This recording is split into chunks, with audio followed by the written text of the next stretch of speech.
Adventist Broadcasting Network, ABN. 여러분 안녕하십니까?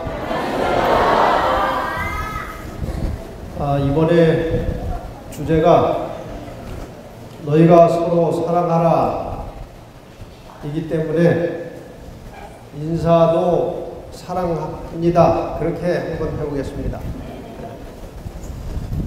영남 앞에 재림성도 여러분 사랑합니다. 저를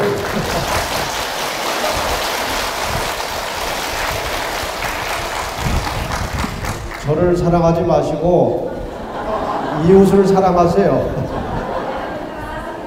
제가 사랑합니다 하면은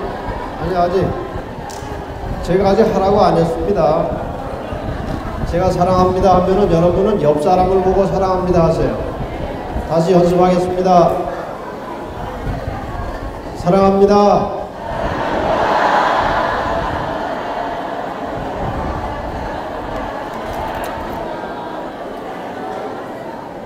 자, 그만 사랑하세요.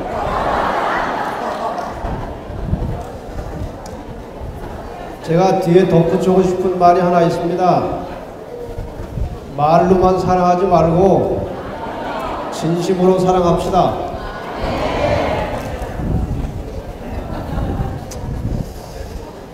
이번에 총 주제가 너희가 서로 사랑하라는 것입니다.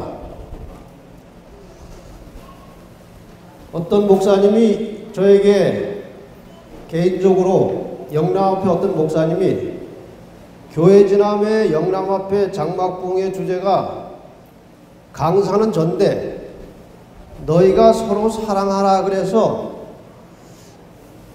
이게 목사님 제목 같지가 않은데 다시 봤다는 것입니다. 그 제목이 맞는지. 저는 예언 전도나 하고 전도 강습만 하러 다니는 사람인 줄 아는 사람이 많은데 오해하지 마시기 바랍니다. 저도 사랑하고 싶고 사랑받고 싶은 인간입니다. 이번에 너희가 서로 사랑하는 주제로 이 복음의 핵심적인 문제를 좀 다루려고 합니다. 이번에 여러분의 그 야양 책자에 교재가 기록되어 있지 않아서 좀 아쉬운게 생각하는 분들이 계시겠습니다만은 교재는 이제 올 것입니다. 올 것인데 미리 드리지 않은 이유는 두 가지입니다.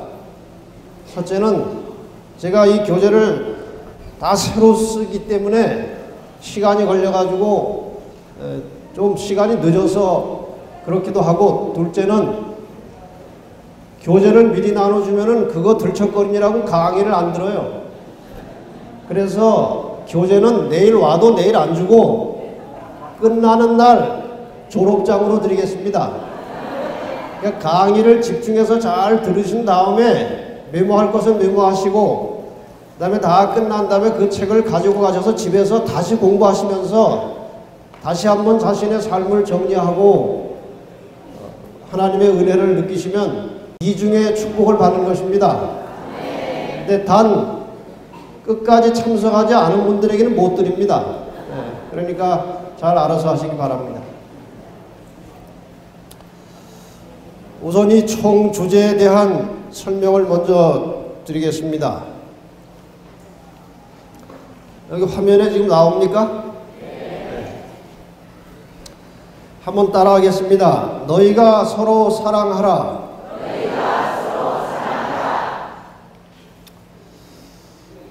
요한복음 13장 34절에 보면 예수님께서 새 계명을 너희에게 주노니 서로 사랑하라. 내가 너희를 사랑한 것 같이 너희도 서로 사랑하라. 이거는 예수님께서 직접 하신 말씀이죠. 내가 너희를 사랑한 것 같이 너희도 서로 사랑하라. 여기에 새 계명은 없던 계명을 새로 만든 것이 아니고 이미 구약 성경에 하나님을 사랑하라, 이웃을 사랑하라고 하는 말씀이 많이 나와 있습니다. 그 말씀을 이 이스라엘 백성들이 제대로 지키지 않기 때문에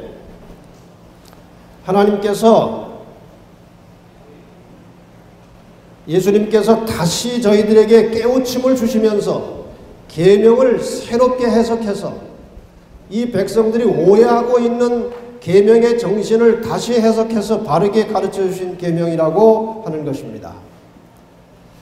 요한복음 15장 12절에도 내 계명은 곧 내가 너희를 사랑한 것 같이 너희도 서로 사랑하는 이것입니다. 이 남은 자손의 특징 중에 하나는 하나님의 계명을 존중하여 지키는 것입니다. 맞습니까? 이 계명은 무엇이냐? 다 종합해서 열매로 나타나는 것은 서로 사랑하라는 것입니다. 너희가 진리를 순종함으로 너희 영혼을 깨끗하게 하여 거짓이 없이 형제를 사랑하기에 이르렀으니 마음으로 뜨겁게 피차 사랑하라. 따라하겠습니다. 마음으로 뜨겁게 피차 사랑하라. 제가 이 사랑에 대해서 관심을 갖기 시작한 것이 한 2, 3년 정도 됩니다.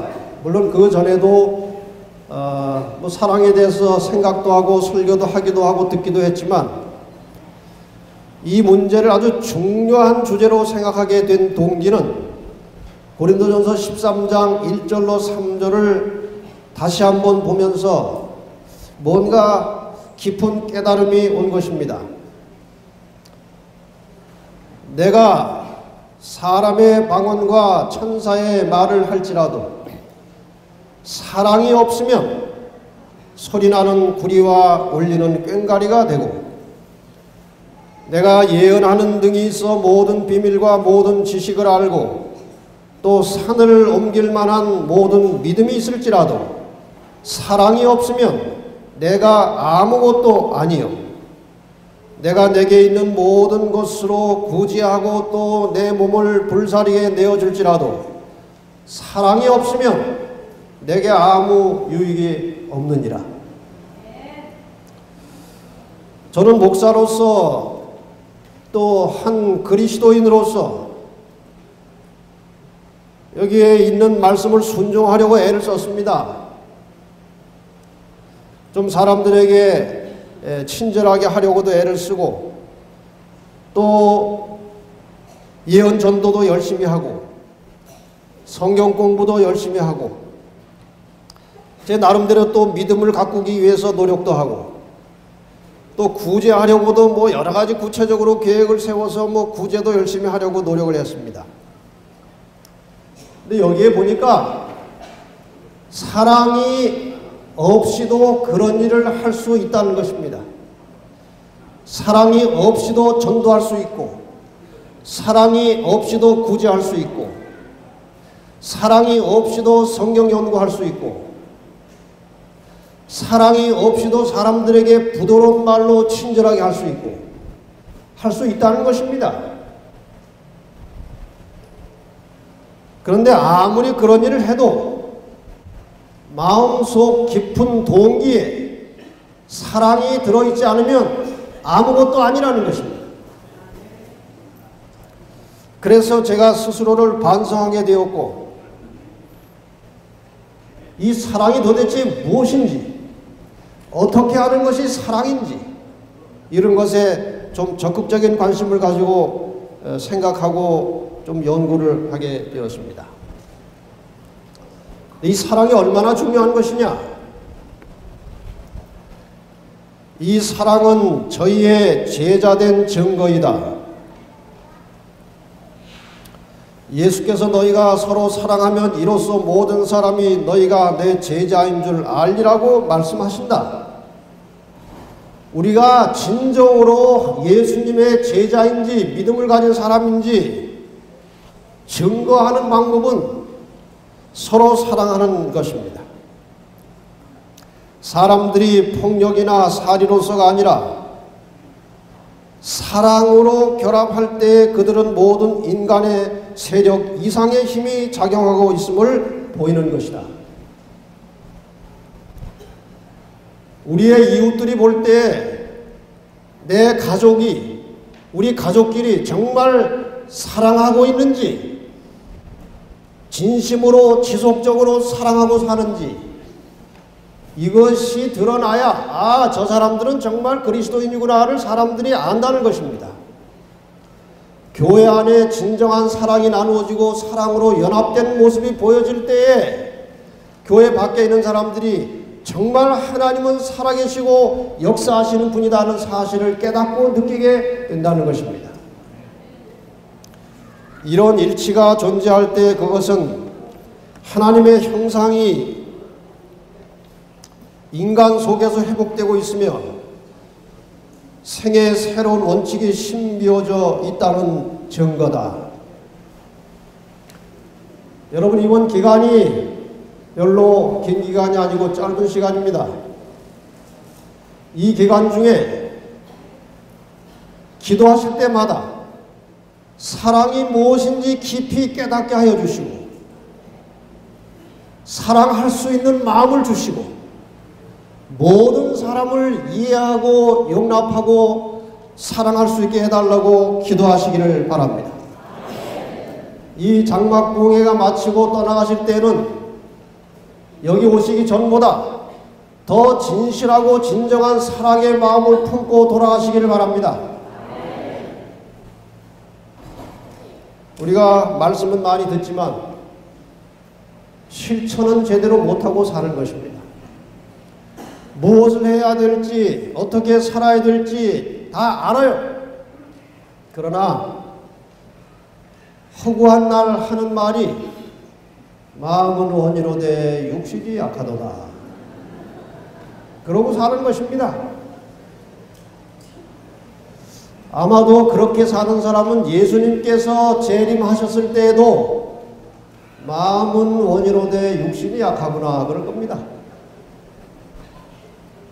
이 그리스도인의 진정한 가치와 증거는 조금씩이라도 하나님의 말씀을 순종함으로 변화되어 갈 때 그것이 진정한 그리스도인이라는 증거가 되는 것입니다.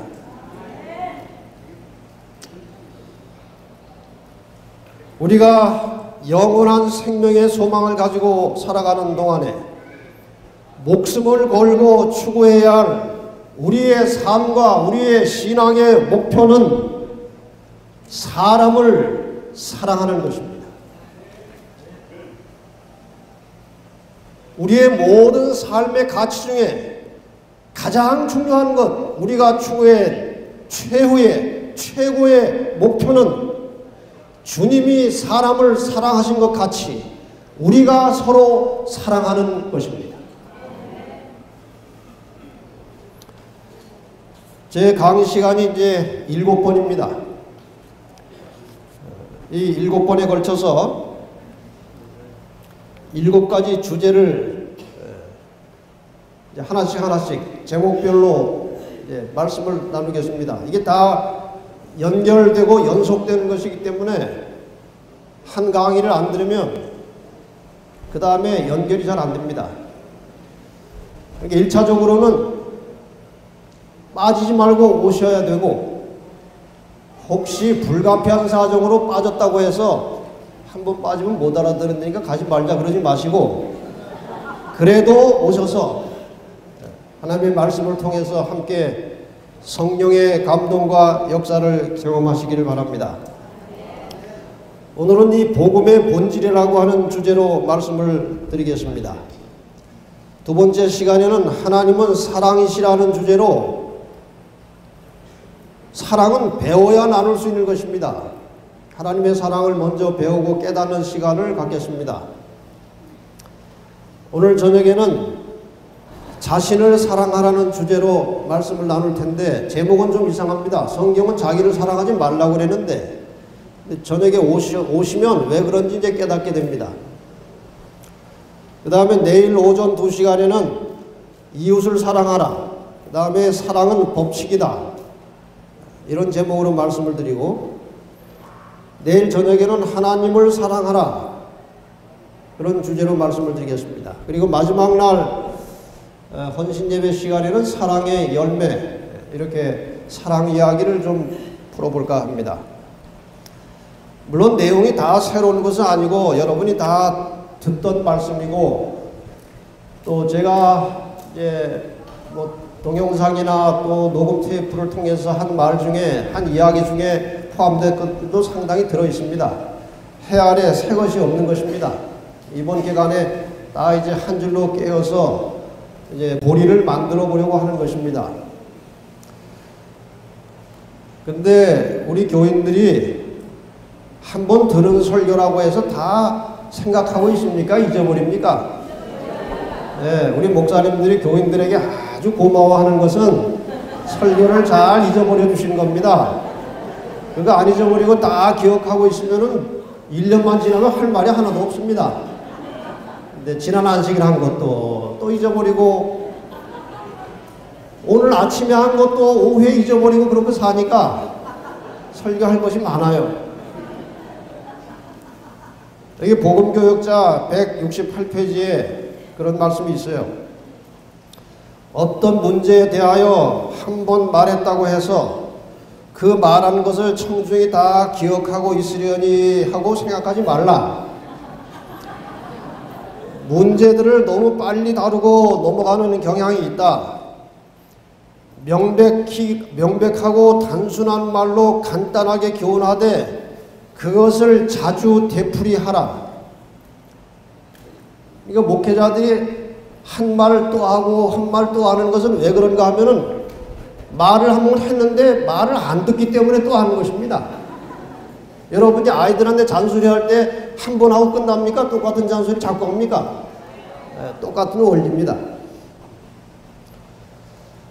설교하는 우리 목사들은 청중들 가운데 그 설교하는 문제를 처음 듣는 자가 있다는 생각을 하고 요점을 재삼 반복하여 말할 필요가 있다.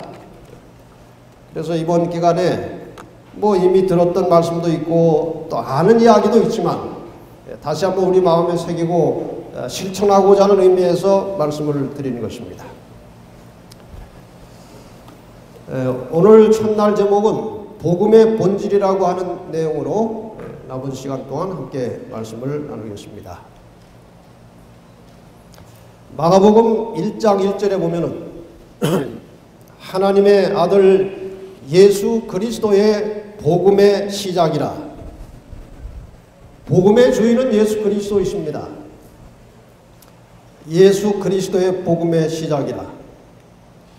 누가복음 4장 33절에 보면은 예수께서 이르시되 내가 다른 동네에서도 하나님 나라의 복음을 전하여야 하리니 나는 이 일로 하나님 나라의 복음을 전하는 일로 보내심을 입었노라.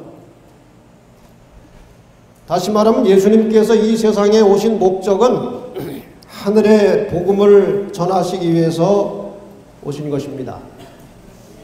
근데 복음이라는 게 도대체 무엇이냐? 복음이라는 말을 우리가 많이 듣습니다. 이것을 쉬운 영어로 하면은 굿뉴스입니다. 굿뉴스. 좋은 소식이에요. 근데 조금 유식한 영어로 하면 glad tidings. 이 glad라는 말은 반갑다는 말이고 이 tidings라고 하는 것은 소식이라는 것입니다. 반가운 소식이 복음이에요. 방금 대학 입학 시험을 친 학생이거나 혹은 취직 시험을 친 사람에게 가장 반가운 소식이 무엇입니까? 합격입니다. 합격. 그것이 그들에게 복음과 같은 것입니다. 사형수에게 가장 반가운 소식, 복음은 무엇입니까? 사면은 또 그거는 최고의 복음이지만 그저 무기징역으로 받고만 줘도 그게 복음이에요. 기독교에서는 이 복음이라는 단어를 그냥 gospel, 가스폴이라고 하는 말로도 씁니다. 근데 제가 이번에 공부하다가 좀 새롭게 깨달은 것인데, 이 복음이라는 말이 또 다른 의미가 있다는 것입니다. 영어로 God sent, 하나님이 보내신 것은 다 복음이에요. 하나님께서 하시는 모든 말씀은 다 복음이에요. 그래서 이러한 내용들을 종합하면 복음이라고 하는 것은 하나님께서 보내주신 반가운 소식, 이것이 복음이에요. 죄로 인해서 영원히 죽을 인류에게 보내주신 가장 반가운 소식은 죽지 않고 살 수 있다는 것입니다. 구원할 수 있다는 것입니다. 그것이 복음이에요. 로마서 1장 16절에 보면 사도 바울이 이렇게 말했습니다. 내가 복음을 부끄러워하지 아니하노니, 이 복음은 모든 믿는 자에게 구원을 주시는 하나님의 능력이라. 복음은 하나님의 능력이라는 것입니다. 여러분, 예수님께서 이 땅에 태어나셨을 때에 아주 구체화된 기독교 복음이 없었습니다. 이 예수님께서 사시면서 복음이 무엇인지 보여주시고 가르쳐 주셨습니다. 그분이 하늘에서 직접 오신 분이기 때문에 하나님의 생각과 하나님의 뜻을 사람들에게 다 가르쳐 주셨습니다. 마침내 그분께서 복음을 완성하시고 이루시기 위하여 십자가에 돌아가셨습니다. 부활하시고 승천하셨습니다. 누구든지 저를 믿으면 영원히 살 수 있는 길이 열렸습니다. 제자들이 그 소식을 세상에 전하기 시작했습니다. 많은 핍박과 어려움이 있었어요. 그런데 그 복음이 성령의 능력을 빌려서 퍼져나갈 때 아무도 저항할 수 없고 거절할 수 없는 능력으로 세상에 퍼져나가는 것입니다. 그래서 오늘날 그동안 또 무수하게 많은 사람들이 복음의 능력으로 변화되고 죽어갔지만 현재 살아있는 사람 중에서도 그리스도의 복음의 감동을 받고 하나님의 자녀가 된 사람들이 20억이 넘는 것입니다. 복음은 능력인 것입니다. 우리 개인도 복음의 능력 때문에 이 자리에 와 있는 것입니다. 뭐하러 더운데 여기 와서 고생하십니까? 이것은 복음이 끄는 능력 때문에 우리가 이곳에 있는 것입니다.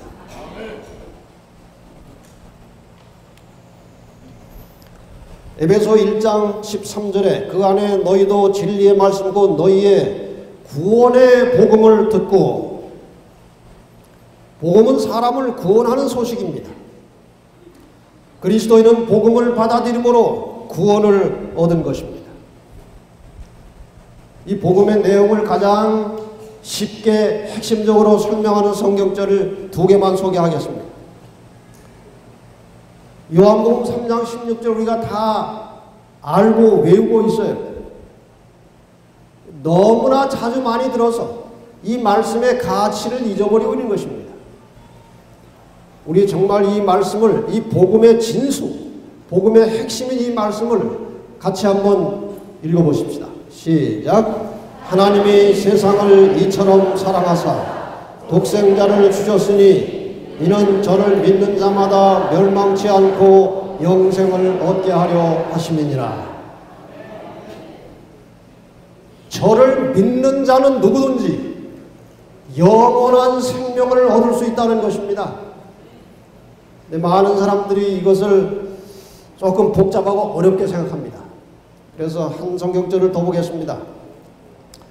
예수님께서 직접 하신 말씀입니다.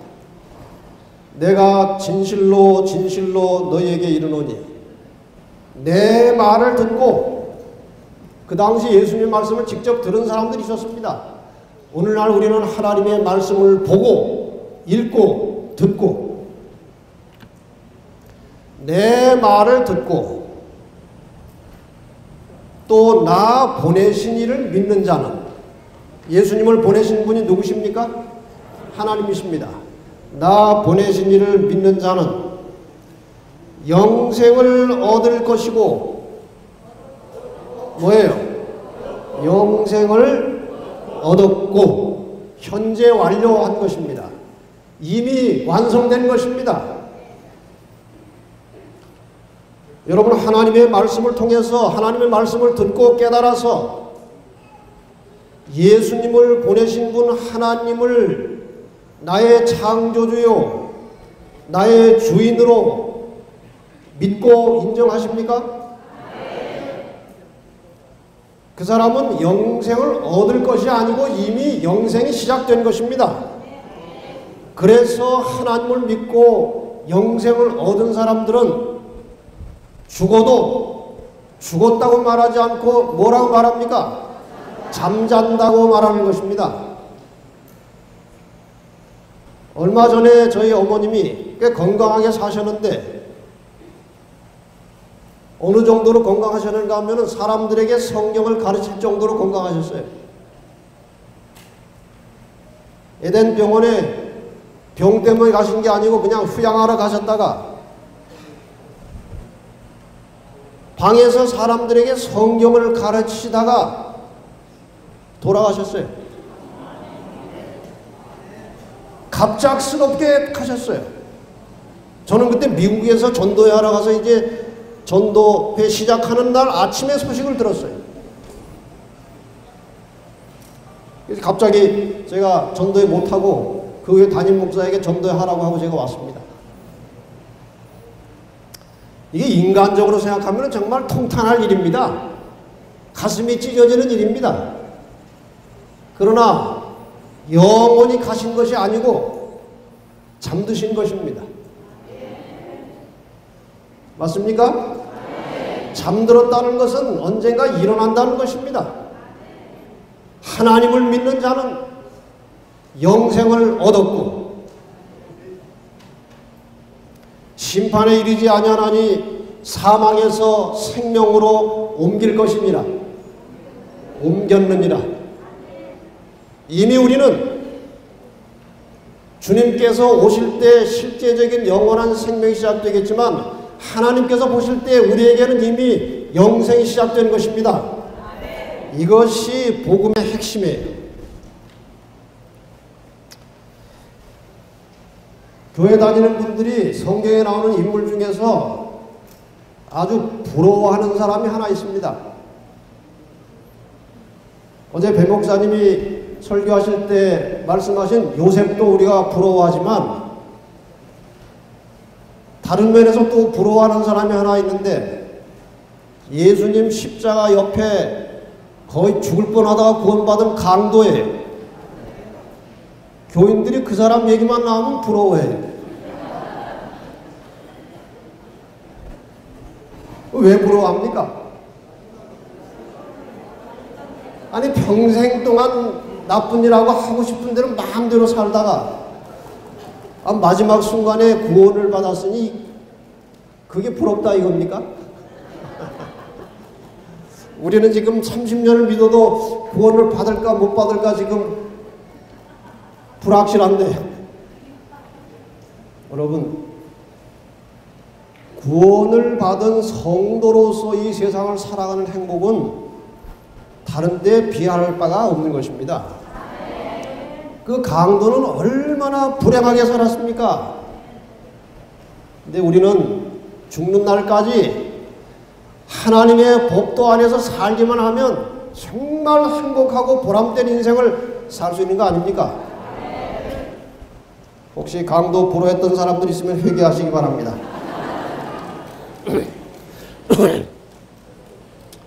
정말 영생이라고 하는 것은 어떤 우리의 공로나 지식에 의해서 이루어진 것이 아니고 겸손한 심령으로 하나님을 나의 창조주요 나의 주권자로 인정하고 그분과 연결되는 순간에 영생이 시작되는 것입니다. 그런 의미에서 여러분은 다 영생을 받으셨습니까? 아멘 안 하신 분도 받으시기 바랍니다. 그런데 이 복음에 대하여 그리스도인이 어떤 자세를 해야 되느냐? 오직 너희는 그리스도 복음에 합당하게 뭐 하라고요? 생활하라. 복음을 믿기만 하지 말고 합당하게 살라는 것입니다. 또 가라사대 너희는 온 천하에 다니며 만민에게 복음을 전파하라. 복음에 대한 우리의 태도는 두 가지입니다. 첫째는 복음을 따라서 살고 그 복음을 다른 사람에게 전하는 것입니다. 이것이 복음의 핵심이에요. 그럼 이 시간에 복음에 합당하게 생활한다는 것은 무엇인가? 이제 여기부터 중요한 것입니다. 그동안 졸던 분들 뭐 별로 안 보이시지만 혹시 저 안 보이는데 조는 분들은 지금은 일어나세요. 지금 중요한 것을 이제 하려고 합니다. 일어나서 요거를 잘 듣고 다시 주무세요. 복음의 본질은 회복이라고 되어 있습니다. 복음교역자 213페이지에 보면은 복음의 본질은 회복 사업이다. 원상태로 되돌아가는 것입니다.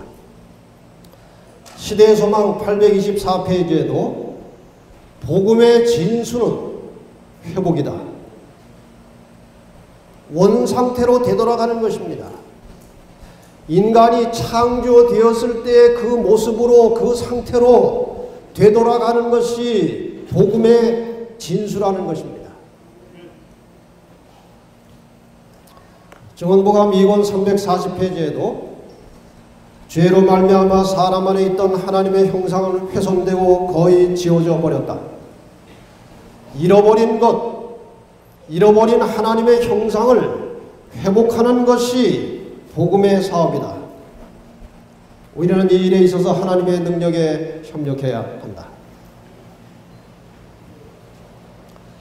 여러분, 복음을 받아들이고 예수를 믿었으면 이 신앙생활에 있어서 확고부동한 목표가 있어야 하는 것입니다. 예수를 믿으면 확실한 목적이 있고 목표가 있어야 하는 것입니다. 예배날 되면은 교회나 왔다 갔다 하고 또 뭐 식사당번 차려오면은 식사 차려내고 교회 청소할 일 있으면 청소하고 이렇게 수동적으로 움직이는 것이 아니고 복음을 받아들이고 그리스도인이 되었으면 확고한 목적을 가져야 되는데 그것은 우리의 원래 지어진 상태 하나님의 형상으로 나 자신을 변화시켜 나가는 것이 복음의 핵심이라는 것입니다.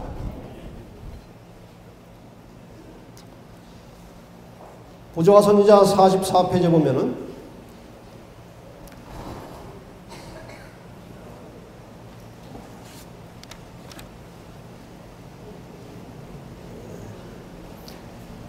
영감의 말씀이 밝혀주는 바 우리 인류의 혈통은 그 기원을 거슬려 올라가면 진화하는 세균이나 연체동물이나 사족수의 계열이 아닌 위대하신 창조주께 이른다. 아담은 흙으로 창조함을 받았지만 하나님의 아들이었다. 여러분, 이 사람을 말이에요. 이 뭐 아메바로부터 시작해가지고 뭐 이렇게 저렇게 진화되고 또 무슨 뭐 원숭이가 됐다가 뭐가 이렇게 해가지고 사람 됐다는 것은요, 원래 지어졌던 하나님의 형상을 완전히 가려버리고 사람의 인생의 목적을 흐트러 놔버리는 것입니다. 사람은 하나님의 형상대로 창조함을 받았습니다. 하나님의 고귀한 형상을 따라서 사람이 창조함을 받은 것입니다.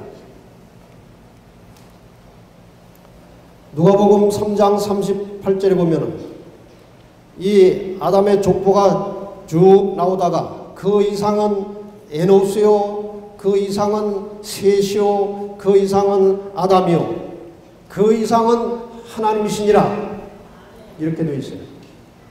그런데 이것을 NIV라는 영어 성경에 보면은 그 이상은 하나님이시라고 하는 말을 아담은 하나님의 아들이라 이렇게 표현합니다. 우리 모두는 하나님의 형상을 따라 창조된 하나님의 형상을 가지고 이 땅에 태어난 고귀한 하늘의 왕족이라는 사실을 잊어버리지 마시기를 바랍니다. 우리 모두는 다 하나님의 고귀하고 고상한 형상을 따라서 창조된 사람들입니다. 우리가 하나님의 형상이라는 말은 많이 듣습니다. 하나님의 형상. 근데 실제로 하나님의 형상이 무엇인지 잘 몰라요. 우리에게 있던 하나님의 형상은 거의 다 망가져 버렸습니다. 그럼 과연 하나님의 형상이 무엇이냐? 증언보감 2권 340페이지 보면은 죄로 말미암아 사람 안에 있던 하나님의 형상은 거의 지워져 버렸다. 잃어버린 것을 회복하는 것이 복음의 사업이다. 이런 일에 있어서 하나님의 능력에 협력해야 한다. 우리가 교회를 다니고 전도를 하고 기도하고 성경을 공부하고 하나님의 사업을 하는 모든 신앙 생활의 핵심적인 가치는 우리의 상태를 원래의 상태로 회복하는 것입니다.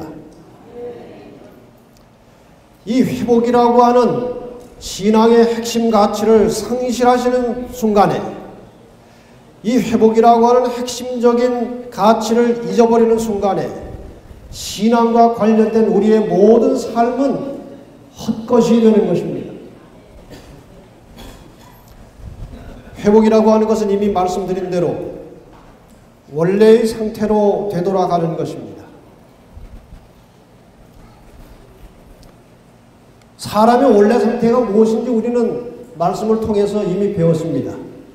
창세기 1장 27절에 보면 하나님이 자기 형상, 곧 하나님의 형상대로 사람을 창조하셨다.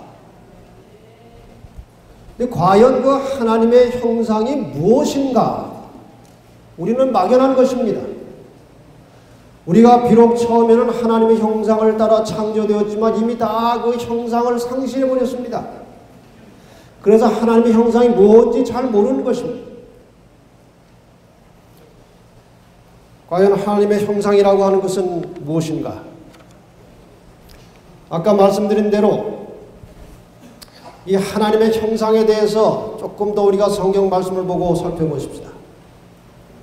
히브리 1장 3절에 보면은 이는 하나님의 영광의 광채시요 그 본체의 형상이시라. 이분이 누구십니까? 예수 그리스도이십니다. 예수 그리스도는 하나님의 영광의 광채시요 그 본체의 하나님의 형상이시다. 그렇게 되십니다. 시대소망 19페이지에 보면은 그분은 예수님은 하나님의 형상이요 하나님의 위대하심과 위엄하심의 모습이며 그의 영광의 광채이셨다. 그가 이 세상에 오신 것은 이 영광을 하나님의 형상을 나타내시기 위함이었다. 다시 말하면 우리가 하나님의 형상을 직접 보지는 못했지만 이 땅에 내려오신 예수 그리스도를 통해서 하나님이 어떠한 분이신지를 보게 되었고 깨닫게 된 것입니다.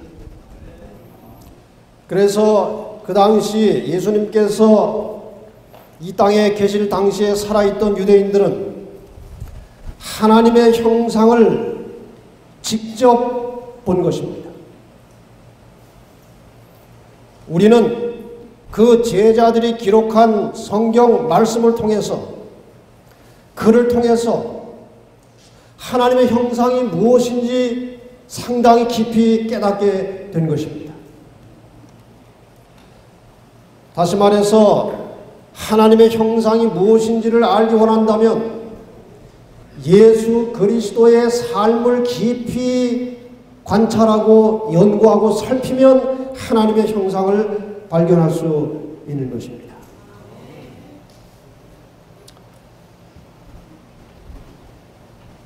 사단은 사람이 가졌던 하나님의 형상을 저하시키는 일에 성공한 것을 심히 기뻐하고 있었다. 그때 예수님께서 조물주의 형상을 사람에게 회복시키려고 오셨다. 죄로 말미암아 파괴된 품성을 다시 새롭게 형성하실 수 있는 분은 오직 그리스도밖에 없었다. 그는 사람의 의지를 지배해온 악마들을 쫓아내리시고 오셨다. 예수님은 우리를 진토에서 건져내어 손상된 품성을 당신의 거룩하신 품성을 따라 재형성하시고 그 품성을 당신의 영광으로 아름답게 만드시기 위하여 오셨다. 예수님께서 오신 목적은 원래 사람이 창조될 때 어떤 모양으로 창조되었으며 그것이 왜 망가졌으며 그 망가진 하나님의 형상을 다시 회복시키기 위해서 주님께서 이 땅에 오셨다고 말씀을 하셨습니다. 과연 예수님께서 이 지상에 계시는 동안에 보여주시고 가르쳐주신 그분의 형상은 무엇이었나? 예수님의 말씀과 삶을 통해서 나타난 하나님의 형상, 요약해서 말씀을 드리자면 이것입니다. 그분은 철저하게 사람을 섬기면서 봉사하셨습니다. 그분은 끊임없이 불쌍하고 가난하고 병든 자들을 고쳐주시고 그들을 존귀하게 대하셨습니다. 정말 예수님은 한 사람 한 사람을 존귀한 존재로 대하셨습니다. 왜냐하면 그들이 하나님의 형상대로 창조함을 받았기 때문에 그런 것입니다. 그 다음에 예수님은 자신을 희생하여 끊임없이 사람들의 필요를 채워주셨습니다. 지금 여기 말씀드리는 이 몇 가지 설명이 하나님의 형상이 어떤 것인지를 우리에게 가르쳐 주는 것입니다. 시대소망 86페이지에 보면은 예수께서는 당신이 목격하신 모든 종류의 고난을 다 덜어주시기 위하여 일하셨다. 그는 줄 돈이 별로 없었으나 자기보다 더 궁핍하게 보이는 사람들을 도와주시기 위하여 종종 그 자신의 음식을 먹지 않으셨다. 예수님은 아주 물질적으로 가난한 분이셨습니다. 그런데 누군가를 도와주고 좀 이렇게 한 끼라도 먹여주고 싶으면 스스로 가진 물질이 없기 때문에 자기가 드셔야 할 식사를 거르시고 그것을 배고픈 자들에게 주셨다는 것입니다. 궁핍한 사람들에게 그는 한 잔의 냉수를 주고 자신이 먹을 음식을 가만히 그들의 손에 쥐어주시곤 하셨다. 이렇게 사는 것이 하나님의 형상입니다. 주님께서 우리에게 이런 것을 보여주시고 이렇게 살면서 하나님의 형상을 회복하라고 권면하신 것입니다. 우리 주님은 죄에 대하여 매우 단호하셨지만 끝까지 죄인을 용서하시고 사랑하셨습니다. 여러분, 우리가 얼마나 자주 사람들을 정죄하고 삽니까? 우리가 얼마나 사람들을 무시하고 삽니까? 그런데 주님은 모든 사람을 존귀하게 대하시고 모든 죄인을 용서하시고 사랑하신 것입니다. 이것이 하나님의 형상이라는 것입니다. 우리 주님은 죄인을 사랑하시되 죽기까지 사랑하셨습니다. 이것이 하나님의 형상이고 이것이 하나님의 사랑인 것입니다. 로마서 5장 8절에 있는 말씀을 같이 한번 읽어볼까요? 시작. 우리가 아직 죄인 되었을 때에 그리스도께서 우리를 위하여 죽으심으로 하나님께서 우리에게 대한 자기의 사랑을 확증하셨느니라. 아직도 우리는 죄인인데 그 죄인을 위해서 우리 주님께서 돌아가심으로 하나님이 얼마나 우리를 사랑하고 계신지를 우리에게 보여주신 것입니다. 그 예수님의 모습을 가장 잘 요약해 놓은 것이 빌립보 2장 5절로 8절입니다. 너희 안에 이 마음을 품으라 곧 그리스도 예수의 마음이니. 어떤 마음인가? 그는 근본 하나님의 본체시나 하나님과 동등됨을 취할 것으로 여기지 아니하시고 오히려 자기를 비워 종의 형체를 가져 사람들과 같이 되었고 사람의 모양으로 나타나셨으며 자기를 어떻게 하시고 낮추시고 죽기까지 복종하셨으니 곧 십자가에 죽으십니다. 그분은 자기를 철저하게 낮추시고 사람들을 섬기시고 봉사하셨습니다. 철저하게 자기를 희생하시고 목숨까지 사람을 위해서 내어주셨습니다. 이것이 하나님의 형상이었습니다. 이 모든 주님의 삶을 한마디로 요약하면 무엇입니까? 사랑이라는 것입니다. 사랑. 다시 말해서 하나님의 형상을 회복한다는 것은 사람을 사랑하는 것입니다. 여러분 자신을 한번 잘 돌아보시기 바랍니다. 내가 내 함께 살아가는 가족을 사랑하고 있는가? 내가 교회 가서 내 자존심을 상하게 하고 나를 속상하게 만드는 아무개 집사나 장로를 내가 사랑하는가? 내 함께 살아가는 주변의 사람들을 내가 진심으로 사랑하는가? 사랑이 하나님의 형상입니다. 하나님의 형상을 회복한다는 것은 사랑을 배우는 것이고 사람을 사랑하게 되어야 하는 것입니다.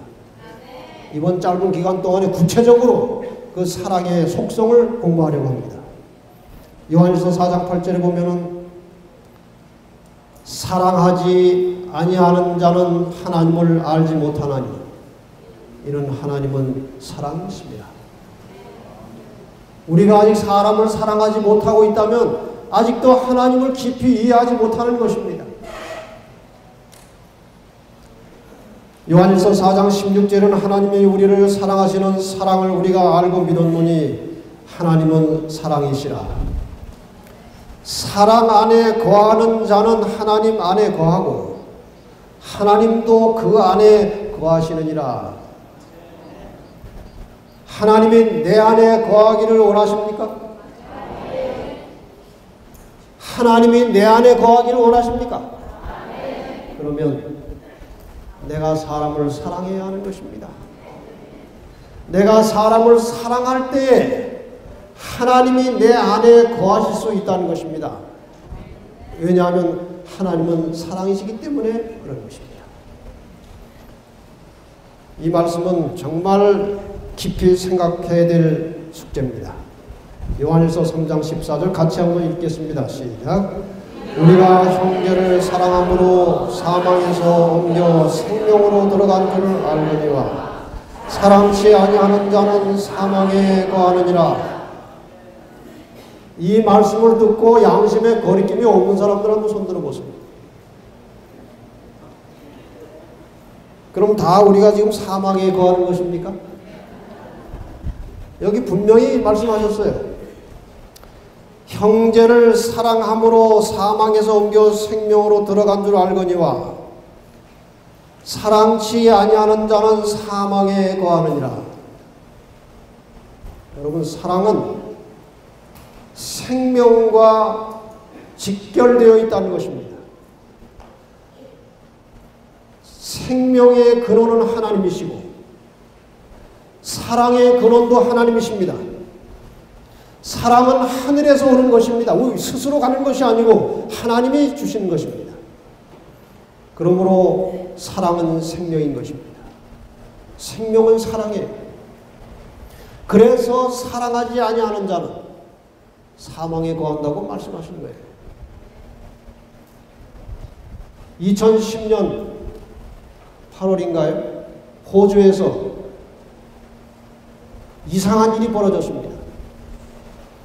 저는 이거 신문에서 봤는데 요새 동영상도 그게 나와 있어요. 한 애기 엄마가 아이를 낳았는데 27주 만에 낳았어요. 조산한 것입니다. 여러 주를 일찍 낳았어요, 아이를.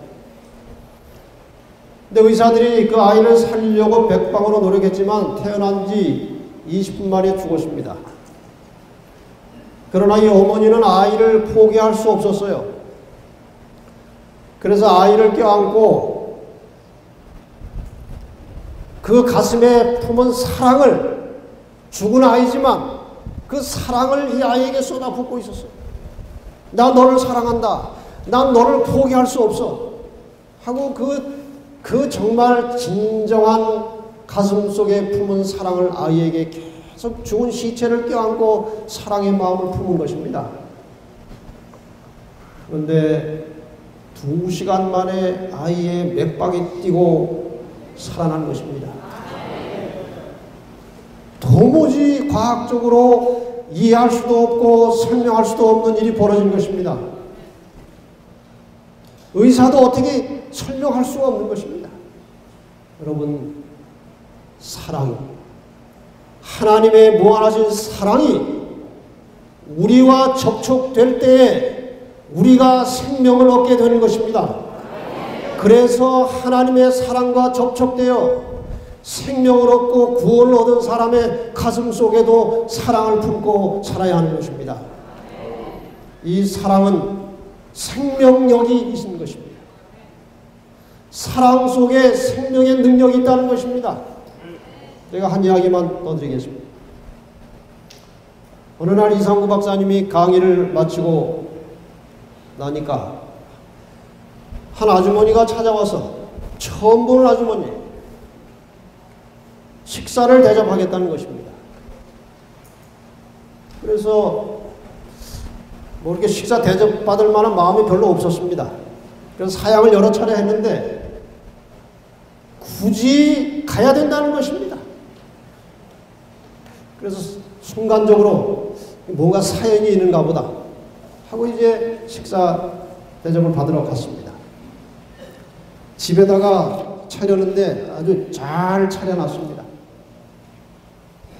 정말 기대 이상으로 잘 차려졌어요. 그 옷차림이나 이런 걸 보면 그렇게 크게 대접받을 것 같지가 않았는데 잘 차려졌어요. 그리고 이제 식사를 하는 동안에 이 아주머니가 왜 이상구 박사님을 이렇게 강골해서 식사를 초대하게 되는지 배경 이야기를 하는 것입니다. 자기가 시집 올 때 아들을 애타게 기다리는 집으로 시집을 왔다는 것입니다. 그래서 첫 아이를 낳았는데 딸을 낳았어요. 시어머니가 뒤로 넘어가더래. 그렇게 아들을 기다리는 집이에요. 딸 낳았다고 뒤로 넘어가는 사람도 있습니까? 그래서 그냥 이제 가슴에 부담이 되고 이제 이게 어떻게 해야 될까 걱정하는데 둘째 아이를 낳았어요. 딸 쌍둥이를 낳은 것입니다.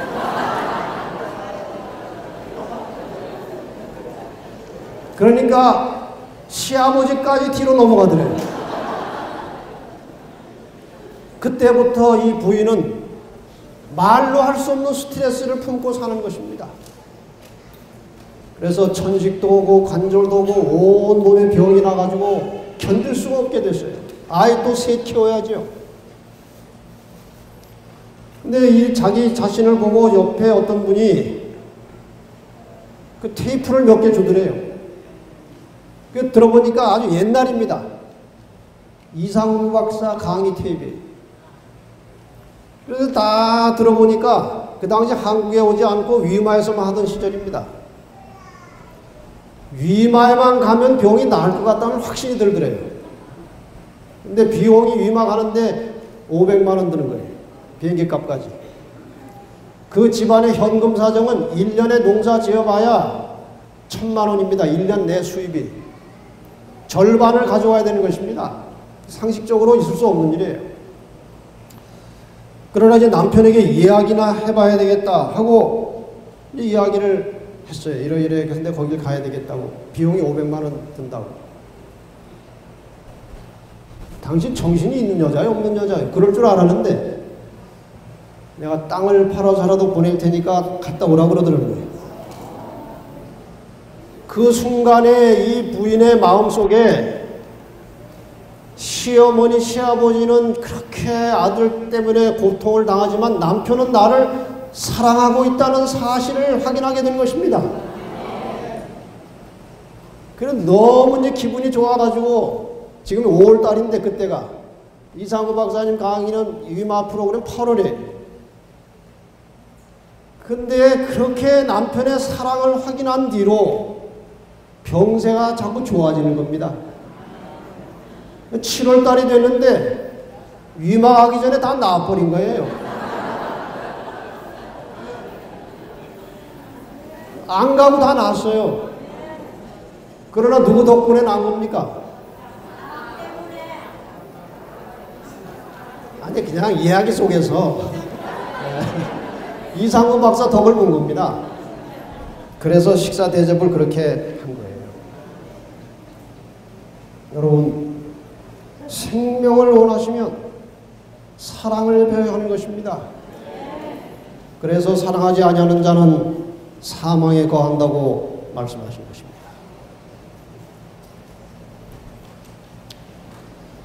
이제 결론을 좀 만들어 보십시다.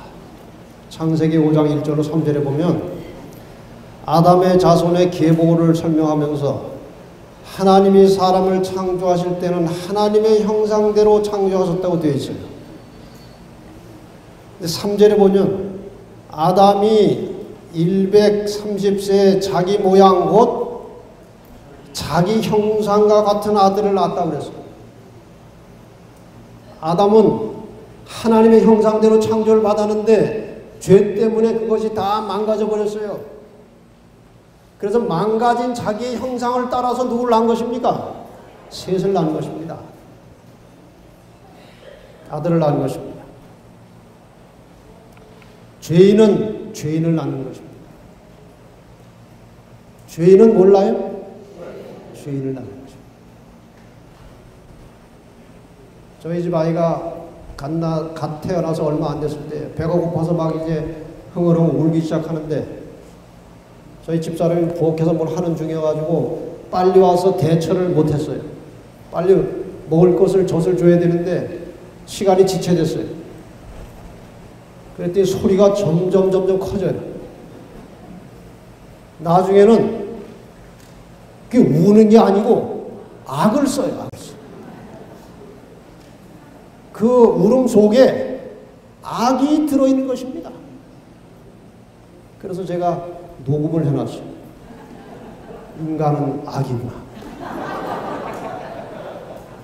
이 악이가 아니고 악의 악. 이 죄된 악을 하나님의 형상대로 사랑으로 변화시키는 것이 그것이 복음이에요. 그것이 복음이에요. 예수를 믿으면 그 일에 전심전력을 다해야 되는 것입니다. 우리의 모든 삶을 통해서 하나님의 형상이 회복되기를 바랍니다. 우리의 모든 삶을 통해서 하나님의 뜻이 이루어지게 되기를 바랍니다. 이제 주님의 뜻을 이루어 달라고 하는 간절한 찬미를 들으시면서 첫째 강의를 마치겠습니다.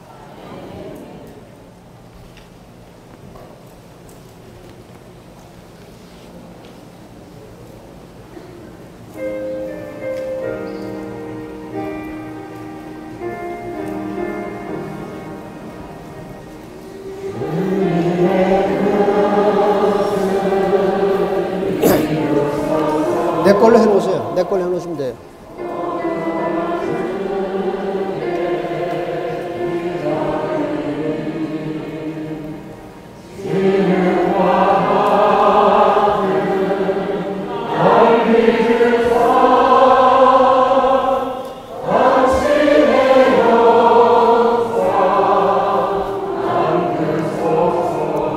이 절은 목사님만 부르겠습니다.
하나님의 형상으로 창조하시고 우리를 지금까지 사랑으로 인도하시는 아버지 은혜를 감사합니다.